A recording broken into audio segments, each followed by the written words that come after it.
Welcome to RCube Maths, your Rajshekhar Faculty of Mathematics. So మనము గత వీడియోలో RRB NTPC previous papers ఎక్స్ప్లెనేషన్లో భాగంగా 2016 March 30న జరిగిన పేపర్ను మనము గురించి ఆ పేపర్లో అడిగిన ప్రశ్నల గురించి మనము తెలుసుకోవడం జరిగింది. మరి అదే పేపర్ కంటిన్యూషన్ రిమైనింగ్ క్వశ్చన్స్ ఈరోజు క్లాస్లో మనము తెలుసుకుందాం. సో ఇక్కడ మనకు నెక్స్ట్ బార్ గ్రాఫ్ ఇచ్చాడు. బార్ గ్రాఫ్ మీద మనకు ప్రశ్నలు ఇవ్వడం జరిగింది. సో అయితే మన క్వశ్చన్ ఒకసారి చూద్దాం. సో ప్రశ్న ఏమనేది ఒకసారి తెలుసుకుందాం. సో ఇక్కడ చూడండి, the bar chart represent sales of 4 companies C1, C2, C3 and C4 in millions for the year 2012, 2013 and 2014. So consider the bar chart and answer the questions based on it అని అడిగాడు.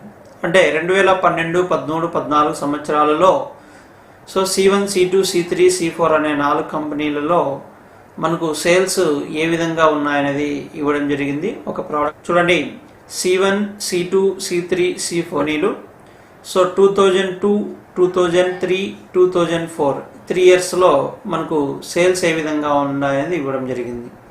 2012, 2013, 2014 ఇలా అనమాట. 12, 13, 14 ఇక్కడ ఇవ్వడం జరిగింది. First question, the ratio of combined sales of C1 and C4 in the year 2013 to that of year 2012 అన్నాడు. So 2013, so 2012 ఇయర్స్లో మనకు C1 plus C4 combined sales యొక్క రేషియో C1 ప్లస్ C4 అన్నాడు. సో 2013 తీసుకుంటే ఫస్ట్ మనము C1 తీసుకుందాం. C1లో 2013 so 85 millions. అలానే C4 తీసుకున్నప్పుడు 2013 కాబట్టి మనకు 110 అవుతుంది. ఇస్టు మరి 2012లో C1 వచ్చేసి మనకు 95. అలానే సో 2012లో C4 వచ్చేసి మనకు C4 2012లో వచ్చేసి 100 అవుతుంది. రైట్. సో ఇక్కడ 195:195 అవుతుంది. So 1:1 nothing but 1/1 ratio. So మనకు మరి ఆప్షన్ ఏమి ఇచ్చాడని చూద్దాం. Option A 1, option B 1/2, option C 3/2, option D 2/3. అంటే option A 1/1 is nothing but 1 కాబట్టి మనకు ఆప్షన్ ఏ అవుతుంది. ఏ ఉండే ఆప్షన్ 4. రైట్. నెక్స్ట్ క్వశ్చన్ చూద్దాం. Which 2 companies showed increase in their sales from 2012 to 2013 అన్నాడు. సో 12 నుండి 13కి ఇంక్రీజ్ సేల్స్ ఏ 2 కంపెనీలు ఏ కంపెనీల మధ్య ఉంది అనేది ఇక్కడ క్వశ్చన్. ఒకసారి మనకు C1లో చూద్దాం. సో C1లో చూస్తే సో 12 నుంచి 13 అన్నప్పుడు మనకు డిక్రీజ్ తగ్గింది. నెక్స్ట్ ఇక్కడ కూడా C2లో కూడా మనకు డిక్రీజ్ తగ్గింది. సో C3లో చూస్తే 12 to 13 ఇంక్రీజ్ అయింది, ఇంక్రీజ్. అలానే C4లో కూడా మనకు 100 to 110 అంటే ఇక్కడ కూడా మనకు ఇంక్రీజ్ అయింది. అంటే ఆన్సర్ మనకు C3 అండ్ C4. మరి C3, C4 ఏ ఆప్షన్లో ఉన్నాయో ఒకసారి చూద్దాం. C3, C4 వచ్చేసి మనకు ఆప్షన్ సిలో ఇవ్వడం జరిగింది. మరి ఆప్షన్ సి ఉండేది మనకు 2 answer. Right. One more question. So next question చూడండి. The combined sales of C2 in 2012 and 2014 is how much more than that of C3 for the same years అన్నాడు. సో ఫస్ట్ మనకు C2 తీసుకుందాం. C2 తీసుకుంటే so 2012, so 2012లో మనకు sales 150 millions. అలానే 2014 తీసుకుంటే so 155 millions. So total మనకు 305 millions అవుతుంది. అలానే మనకు C3 తీసుకుంటే సేమ్ ఇయర్స్ కాబట్టి 2012లో మనకు 125, సో 2014లో 135 అవుతుంది, సో 260. ఇప్పుడు మనకు క్వశ్చన్ చూస్తే సో 2000 C2లో మనకు అంటే 305 260 కన్నా ఎంత పర్సెంటేజ్ మనకు ఎక్కువ అనేది క్వశ్చన్. సో మరి ఒకసారి డిఫరెన్స్ తీసుకుంటే సో ఈ డిఫరెన్స్ వచ్చేసి మనకు డిఫరెన్స్ 45 అవుతుంది. 45 మిలియన్స్ అంటే ఈ 45 మిలియన్స్ మనకు 260లో ఎంత పర్సెంటేజో మనం కనుక్కోవాలి. సో ఇలా క్యాన్సిల్ చేయొచ్చు, లేదంటే సో ఇక్కడ మనకు 100% వచ్చేసి 260 తీసుకుంటాం. సో 10% వచ్చేసి 26 అవుతుంది, 20% వచ్చేసి మనకు 52 అవుతుంది.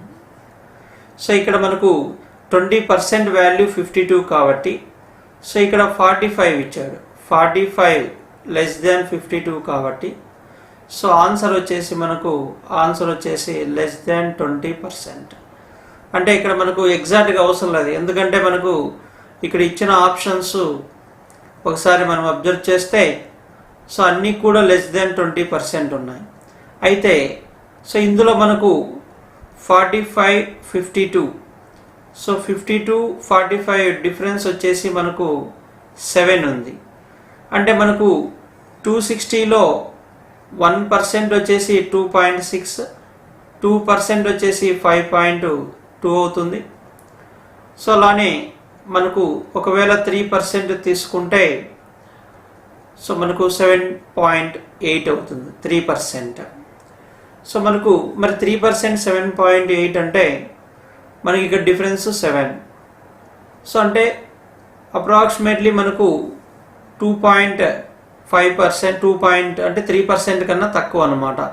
మరి 20% 52 అన్నప్పుడు సో 20% 52 అన్నప్పుడు సో ఇందులో మనకు 3% లెస్ చేస్తే సో మనకు 7.8 లెస్ చేస్తే అప్రాక్సిమేట్ మనకు 17.30% అవుతుంది. అంటే మనం ఎగ్జాక్ట్గా కనుక్కోన్నట్లు ఈ విధంగా జస్ట్ మీకు ఐడియా కోసం ఇదంతా ఎక్స్ప్లెయిన్ చేశాను. సో ఇక్కడ క్లియర్గా మనకు 20% కంటే తక్కువ ఉంది. సో ఇక్కడ 45 52 డిఫరెన్స్ 7. సో మరి 26లో మనకు 2% 5.2, 3% 7.2 అంటే అప్రాక్సిమేట్ వాల్యూ 3% మనకు 20%లో తీసేస్తే 17 అంటే అప్పుడు డి అవుతుంది. నియరెస్ట్గా కనుక్కోవాలి, మనం ఎగ్జాక్ట్గా ఇక్కడ అవసరం లేదు. అలా అన్నీ 17, 17.1, 17.2, 17.3 అలా ఇచ్చినప్పుడు మనం ఎగ్జాక్ట్గా కనుక్కోవాల్సి వస్తుంది. రైట్, నెక్స్ట్ క్వశ్చన్ చూద్దాం. సో ఒకసారి నెక్స్ట్ క్వశ్చన్ మనకు డిజిట్ టెస్ట్. సో ఇందులో హౌ మెనీ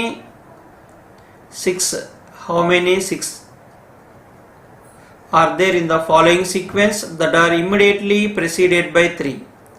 సో మనం 6 కనుక్కోవాలి. Immediately preceded by 3 but not immediately followed by 0. So ఇవి కనుక్కోవాలి. అంటే సో 6కి ముందు 3 ఉండి తర్వాత 0 లేని నంబర్స్ 0 లేని 6 లేని ఉన్నాయి కనుక్కోవాలి. ఫస్ట్ సీక్వెన్స్లో 36 చూసుకోవాలి. 36 తీసుకొని తర్వాత 0 లేకుండా చూసుకోవాలి 1. సో అలానే ఇక్కడ వస్తుంది చూడండి 2 3, మరి ఇది తీసుకోకూడదు. సో 30 ఇది కూడా తీసుకోకూడదు, అంటే 3 ఉన్నాయి. అలాంటి 6లు మనకు 3 ఉన్నాయి. సో 3 ఉండేది బి ఇచ్చిన ఆప్షన్ 3. సో ఈ విధంగా చేయవచ్చు. రైట్, నెక్స్ట్ క్వశ్చన్ చూద్దాం. సో మనకు రీజనింగ్లో ఎనాలజీ అనే చాప్టర్ కూడా నుంచి మనకు ప్రశ్న అడగడం జరిగింది. సో ఎనాలజీ అంటే పోలిక పరీక్ష అని చెప్తాం. సో ఇందులో ఈ రెండింటి పదాల మధ్య మనము సాదృశ్యము సిమిలారిటీని కనుక్కొని సో మరి అలాంటి సిమిలారిటీ మనకు ఇచ్చిన ఆప్షన్స్ నుంచి కనుక్కోవాలి. సో ఇక్కడ చూడండి క్వారంటైన్, ఐసోలేషన్. అంటే క్వారంటైన్ అంటే మనకు సపోజ్ ఏదైనా డిసీజ్ వచ్చిన వాళ్ళని ఒంటరిగా సపరేట్గా ఉంచడం అనేది. సో ఐసోలేషన్ అనేది కూడా మనకు సపరేట్గా ఉండడం, అంటే రెండు మనకు సినానిమ్స్, సమానార్థం ఉండే పదాలు అన్నమాట. అలానే ఫ్రీడమ్కి ఈక్వల్గా సమానార్థం ఉండేది సపరేషన్, డిటెన్షన్, సో లిబరేషన్ అవుతుంది. సో మనకు లిబరేషన్ ఆన్సర్. రైట్, ఇలా అనాలజీ అనే చాప్టర్ నుంచి మనకి ఇటువంటి ప్రశ్నలు కూడా అడగచ్చు. రైట్, నెక్స్ట్ క్వశ్చన్ మనకు కోడింగ్ డికోడింగ్. చూడండి, ఇక్కడ క్యూ అంటే మనకు 10 ఇవ్వడం జరిగింది.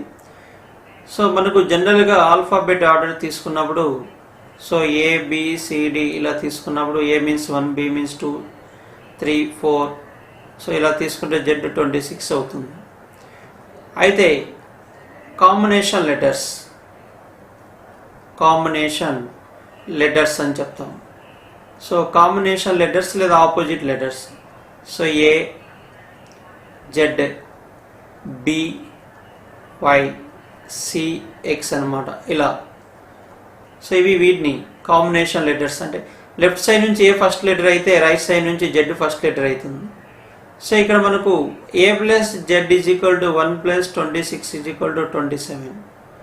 So B plus Y is equal to 2 plus 25 is equal 27 అవుతుంది. ఇప్పుడు C is equal to 3, 27 minus 3 చేసే 24x. సో ఇట్లా మన కాంబినేషన్ లెటర్స్ మీద ఐడియా ఉండాలన్నమాట. ఇప్పుడు క్యూ ఇచ్చాడు, క్యూ 10 ఇచ్చాడు. సో మనకు అంటే జనరల్గా క్యూ 17 ఆర్డర్లో తీసుకుంటే, సో లెఫ్ట్ సైడ్ నుంచి 17 లెటర్ అవుతుంది. మరి క్యూకి కాంబినేషన్ లెటరు 10 ఇచ్చాడు కాబట్టి, అంటే జే యొక్క వాల్యూ 10 ఇచ్చాడు, అంటే 27లో 17 సబ్ట్రాక్ట్ చేయాలి. 27 మైనస్ 17 ఈజ్ ఈక్వల్ 10. సో ఇప్పుడు అలానే FAX అన్నాడు. సో జనరల్ FAX అంటే మనకు 6 ప్లస్ 1 ప్లస్ 24. ఇవి 27లో సబ్ట్రాక్ట్ చేస్తే 27 మైనస్ 6 అంటే 21, 27 మైనస్ 1 అంటే 26. సో 27 మైనస్ 24 అన్నప్పుడు 3 అవుతుంది. సో యాడ్ చేస్తే మనకు 50 వస్తుంది. సో అది మనకు ఇవ్వడం జరిగింది. ఇది బాగా అర్థం చేసుకోవాలి మనకు. సో మనము 27లో సబ్ట్రాక్ట్ చేసాం చూడండి. రైట్, ఇప్పుడు క్వశ్చన్ తీసుకుందాం. So XCROX, so that is equal to X 24 plus 5 plus R 18 plus O 15 plus 24. So ఇప్పుడు మనకు 27లో సబ్ట్రాక్ట్ చేద్దాం. 3 plus 27 minus 5 22, 27 minus 18 9, 27 minus 15 12, 27 minus 24 3. Add చేస్తే 25 34 ప్లస్ 12 46 ప్లస్ 3 49 అవుతుంది. So 49 answer. సో ఈ విధంగా అంటే కాంబినేషన్ లెటర్స్ యొక్క నంబరింగ్ మనము తీసుకుంటే సరిపోతుంది అన్నమాట. రైట్, నెక్స్ట్ క్వశ్చన్ చూద్దాం. రైట్, మనకి సిరీస్ టెస్ట్లో లెటర్ సిరీస్ మీద క్వశ్చన్ అడగడం జరిగింది. సో అన్నిట్లో మనం ఫస్ట్ లెటర్ తీసుకుంటే T, Q, question mark, K, H. Second letter వచ్చేసి U, R, question mark, L, I. So third letter తీసుకుంటే S, P, question mark, J, G. So ఇక T అంటే మనకు ఆల్రెడీగా తెలిసిందే 20. సో Q అంటే 17. సో ఇక 20 17 అంటే -3 జరిగింది. K అంటే మనకు 11, H అంటే 8. సో ఇక్కడ కూడా మనకు -3 చూడండి. సో అంటే మనకు బ్యాక్వర్డ్ సీక్వెన్స్ అనమాట. సో ఇవి 21 18 అంటే ఇక్కడ -3. సో 12 9 అంటే -3. సో ఇక్కడ మనకు -3 17 -3 అంటే 14 వచ్చేసి n వస్తుంది. సో ఇక్కడ 18 అవుతుంది. 18 -3 చేస్తే 15 వచ్చేసి మనకు O వస్తుంది. ఇక S 19 -3 చేస్తే 16 -3 చేస్తే 13 వచ్చేసి M వస్తుంది. So NOM is answer. So ఇట్లా మనకు ప్రతి వర్డ్లో ఫస్ట్ లెటర్ ఒక సిరీస్గా తీసుకోవాలి, ఫస్ట్ లెటర్.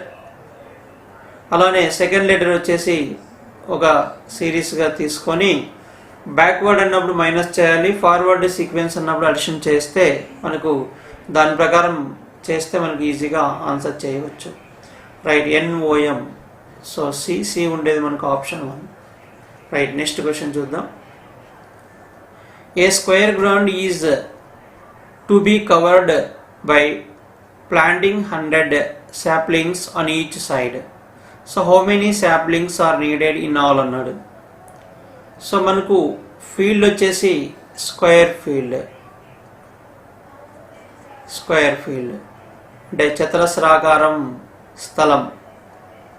సో అంటే 4 sides మనకు ఈక్వల్ ఉంటాయన్నమాట, 4 sides ఈక్వల్. సో మనకు ప్రతి side on each side 100 saplings అంటే సో ప్లాంట్స్ మనకు ప్రతి వైపు 100 plants మనకు నాటడం జరిగింది. ఇలా ఈచ్ సైడ్ 100. సో 100 ఇక్కడ 100, సో 100. సో జనరల్గా మనకు 4 into 100 400 అవుతాయి. ఒక్కొక్క వర్టెక్స్ ఇక్కడ మనకు ఇది 2 sides కామన్గా ఉంటుంది. ఇక్కడ నాటిన మొక్క సో ప్లాంట్ అనేది 2 sides కామన్. అంటే ఇక్కడ ఆల్రెడీగా ఈ 100లో ఇది కౌంట్ అవుతుంది, ఇక్కడ 100లో ఇది కౌంట్ అవుతుంది, అంటే 2 times కౌంట్ అవుతుంది అనమాట. సో అందులో మనకు ఈ 4 మనము లెస్ చేస్తే సో 396. సో 396 ఆన్సర్ సి 1లో ఉంది. ఈ విధంగా చేయాలి. సో నెక్స్ట్ క్వశ్చన్ చూడండి. P can do a work in 10 days. Q can do the same work in 15 days. If they work together for 5 days, how much of the work will be complete అన్నాడు. So ఇక్కడ మనకు different మెథడ్స్లో చేయొచ్చు. First మెథడ్లో అంటే so మనకు P plus Q 1 day work తీసుకుంటే so P 1 dayలో 1/10th part చేస్తాడు, Q వచ్చేసి 1/15th పార్ట్ చేస్తాడు. రైట్, సో వీరిద్దరు కలిసి మనకు 5 days చేశారు కాబట్టి సో మనకు 5 days వర్క్ అంటే 5తో మల్టిప్లై చేస్తాం. So that is equal to 1/2 plus 1/3 అవుతుంది. That is equal to LCM 6 మనకు 5/6. 5/6th పార్ట్ మనకు వీళ్ళు కంప్లీట్ చేస్తారు. అలా చేయవచ్చు. లేదు సెకండ్ మెథడ్ వచ్చేసి మనకు PQ. సో P వచ్చేసి మనకు 10 days, Q వచ్చేసి 15 daysలో ఇండివిజువల్గా చేస్తారు. సో LCM వచ్చేసి మనకు 30. సో వర్క్ 30 unitsగా తీసుకుంటాం. సో అప్పుడు P అన్నప్పుడు మనకు 3 units per day అవుతుంది, Q అన్నప్పుడు 2 units per day అవుతుంది. సో P ప్లస్ Q అన్నప్పుడు సో 3 + 2 5 units per day అవుతుంది. సో వీళ్ళు 5 days చేశారు కాబట్టి 5 daysలో 5 into 5 units, సో మనకు 25 units చేస్తారు. అంటే టోటల్ మనకు 25/30 5 5 5 6 అంటే మొత్తము 6 భాగాల్లో 5 భాగాలు కంప్లీట్ చేస్తారనమాట. ఇక్కడ U means units. So U means units, అది గుర్తుంచుకోండి. సో ఇలా చేయొచ్చు, పర్సంటేజ్ బేస్ చేయొచ్చు. సో ఇలా డిఫరెంట్ మెథడ్స్లో మనకు time and work me problems solve చేయవచ్చు అనమాట. రైట్, సో నెక్స్ట్ క్వశ్చన్ చూద్దాం. You went to buy 3 articles worth 500 each. However, as per the discount sale gaining on in the shop, so you paid for 2 and got 1 free. So what is the discount percentage in deal అన్నాడు. So మనకు 3 articles, మనము 3 articles కొంటే so ఈ 3 articlesలో each 500 rupees అన్నాడు. మరి 3 articles అన్నప్పుడు మనకు ఈ 3 ఆర్టికల్స్ దీని ప్రకారం వచ్చేస్తే 2 ఆర్టికల్స్ కొంటే 1 ఫ్రీ. అంటే జనరల్గా మనకు 3 ఆర్టికల్స్ 3 × 500 = 1500 అవుతుంది. సో మనకు 1 ఆర్టికల్ ఫ్రీ అంటే మనకు 500 రూపీస్ తగ్గించినట్లు. అంటే మొత్తం 500 రూపీస్ దేని మీద మనకు 1500 మీద తగ్గించినట్టు. సో మనకు ఇంటూ పర్సంటేజ్ ఎంత పర్సంటేజ్ అంటే so 1 time 3 times that is equal to 100/3%. So 33.3%. లేదా షార్ట్కట్లో కూడా ఈజీగా చేయొచ్చు. షార్ట్కట్ ఏంటంటే సింపుల్గా మొత్తం 3 వస్తువులకు గాను ఒక వస్తువు ఫ్రీగా ఇవ్వడం జరిగింది. అంటే 3 వస్తువులు గాను ఒక వస్తువు ఫ్రీగా ఇవ్వడం జరిగింది కాబట్టి ఇంటూ 100 చేస్తే 33. అంటే సో 3 వస్తువులలో మనకు ఒక వస్తువు ఫ్రీ. అంటే 3 కొంటే మనకు అందులో ఒకటి ఫ్రీ అనమాట. సో అప్పుడు మనకు డిస్కౌంట్ ఎంత ఇచ్చినట్లు అంటే 33.3%. సో మనకు ఆప్షన్ డి అవుతుంది. డి ఉన్న ఆప్షను 1 అనమాట. రైట్. సో ఇక్కడ క్లియర్గా మనకు ఒక్కొక్కటి 500 రూపాయలు అంటే 3 వస్తువులు 3 ఆర్టికల్స్ 1500 రూపీస్ అవుతుంది. అంటే మార్క్ ప్రైస్ మనకు 1500 అనమాట అక్కడ. మరి డిస్కౌంట్ మనకు ఒక ఆర్టికల్ కాస్ట్ అంటే 500 ఇచ్చాడు.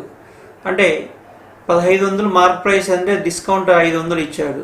డిస్కౌంట్ ఎప్పుడు కూడా మార్క్ ప్రైస్ మీద మనము క్యాలిక్యులేట్ చేస్తాం కాబట్టి 500 1500లో మనం ఎంత పర్సెంటేజ్ అనేది ఇక్కడ క్యాలిక్యులేట్ చేయాలి, కన్ఫ్యూజ్ కావద్దు. రైట్. నెక్స్ట్ క్వశ్చన్ చూద్దాం.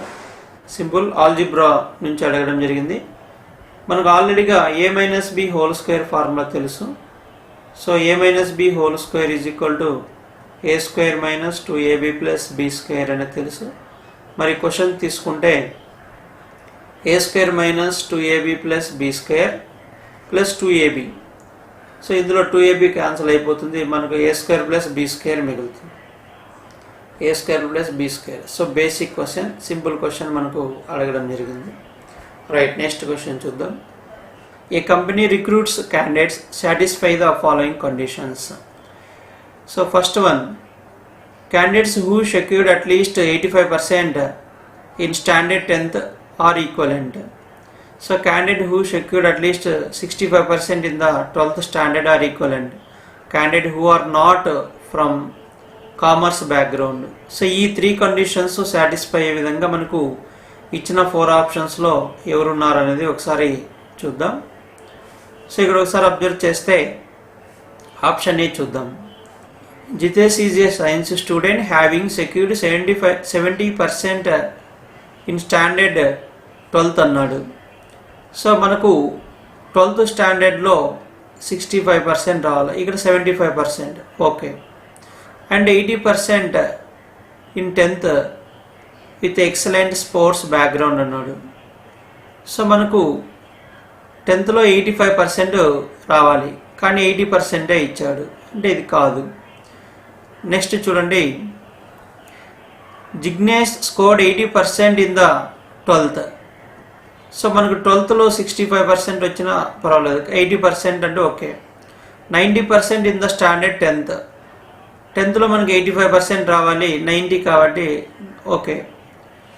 So and second place in his college annual all commerce students అన్నాడు. మనకు థర్డ్ పాయింట్ తీసుకుంటే so not candidates who are not from commerce background. So కాబట్టి ఈ కండిషన్ నుంచి ఇతడు సెలెక్ట్ కాడు. ఇంకా థర్డ్ వన్ చూడండి. So J S scored 75% in the standard 10th. So 75% in the 12th అన్నాడు. మనకు 10thలో 85% రావాలి, ఇక్కడ 75% అన్నాడు కాబట్టి ఇది ఆప్షన్ 3 కాదు. ఇంకా ఆప్షన్ డి చూడండి. So Jinesh secured 80% in the standard 12th. Okay, మనకు 12thలో స్టాండర్డ్లో 65% రావాలి కానీ ఇక్కడ 80%. ఓకే.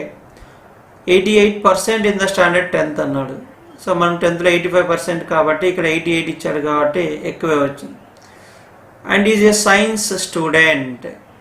ఓకే, మనకు కామర్స్ స్టూడెంట్ కాకూడదు. సో ఇక్కడ 3 కండిషన్స్ మనకు ఇతడులో ఉన్నాయి కాబట్టి సాటిస్ఫై చేశాడు కాబట్టి డి ఉండే ఆప్షన్ మనకు 2 అవుతుంది. రైట్, ఇది కొంచెం జాగ్రత్తగా చదివితే easy question. Right, next question చూద్దాం. So what is the ratio of simple interest earned on certain amount at the rate of 12% for 6 years and that of 12 years అన్నాడు. సో ఇక్కడ మనకు రేషియో కనుక్కోవాలి. 6 years సో 12 years. ఇక్కడ మనకు rate of interest for year 12%. So ఇక్కడ కూడా మనకు 12% అవుతుంది. సో మరి రేషియో 6 into 12 12 into 12 వస్తుంది. సో ఇది మనకు simple interest SI1 SI2. So both side 12 గాని చేస్తాం. 6 1s 6 2s. So 1:2 simple question. So సరళ వడ్డీ ప్రకారము మనకు అసలు ఎంత కాలమైనా స్థిరంగా ఉంటుంది, అసలు ఎటువంటి మార్పు అనేది ఉండదు. కాబట్టి ఇక్కడ మనకు సంవత్సరానికి 12% అంటే 6 ఇయర్స్కి ఎంత ఇంట్రెస్ట్ అవుతుందో 12 ఇయర్స్కి మనకు డబుల్ అవుతుంది. సో దీన్ని మనము షార్ట్ కట్ చేయొచ్చు, ఎందుకంటే ఇక్కడ rate of interest are constant కాబట్టి 12% కాబట్టి ఇక్కడ మనకు టైం 6:12 1:2 రేషియో అంటే సో ఇక్కడ కాలాల నిష్పత్తి మనకు ఇక్కడ కాలాల నిష్పత్తి అనేది సరళ వడ్డీల నిష్పత్తికి సమానమవుతుందన్నమాట. రైట్, ఈ విధంగా చేయవచ్చు. సో మరి ఈరోజు క్లాస్లో మనము 2016 మార్చ్ 30th మార్చ్ జరిగిన పేపరు రిమైనింగ్ పార్ట్లో ప్రీవియస్ క్వశ్చన్స్ గురించి మనము తెలుసుకోవడం జరిగింది. వాటిని షార్ట్కట్లు ఎలా చేయాలి, మెథడ్ ద్వారా ఏ విధంగా చేయవచ్చు అనేది ఈరోజు క్లాస్లో మనం తెలుసుకున్నాం. సో మరి నెక్స్ట్ వీడియోలో మరొక ప్రీవియస్ పేపర్ గురించి మనము అనాలిసిస్ చేద్దాం. సో మరి ఈ వీడియో కనుక మీకు నచ్చితే లైక్ చేయండి, షేర్ చేయండి, మరిన్ని వీడియోల కోసం సబ్స్క్రైబ్ చేసుకోండి. Thank you for watching. Thank you very much.